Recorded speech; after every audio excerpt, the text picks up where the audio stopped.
A friend of mine brought me this.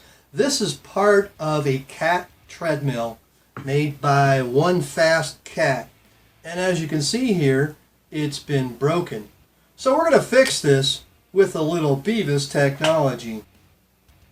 So I found a nice piece of steel out in the shop, and I just put some hardware in here to mount it to the base here, as you can see.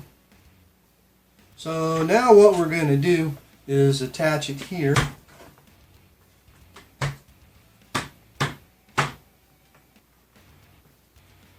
Then we'll put a screw through the metal plate, and I got a piece of this punch steel we're going to lay across here, and we're going to put some screws in here.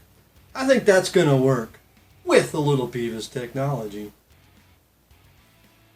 So alright, we got our screw going through here to our aluminum piece, and our piece of punch steel is screwed into the base here. So, and that's really on there strong. That's going to take a really big cat to break this again. Fixed with a little Bevis Technology.